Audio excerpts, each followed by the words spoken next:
Over the past few years, sodium-ion batteries, or SIBs, have attracted much attention from the scientific community as promising alternatives to the ubiquitous lithium-ion batteries. Compared to lithium-ion batteries, which are unsafe and expensive due to the scarcity of lithium, sodium-ion batteries are safer, non-toxic, and made primarily from abundant raw materials.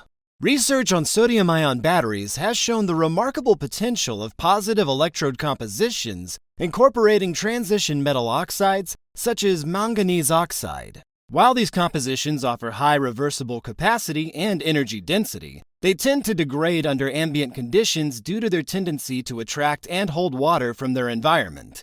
In a recent study, researchers from Tokyo University of Science tackled this limitation by doping calcium into the mix.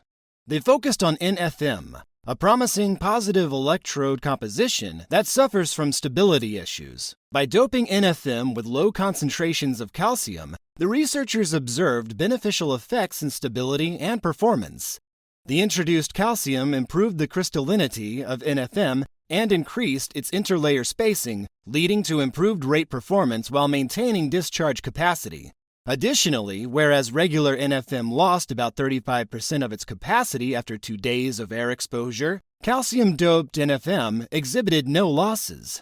In-depth analyses using X-ray diffraction, transmission electron microscopy, and other techniques showed that spontaneous calcium migration during air exposure created a calcium-rich surface layer.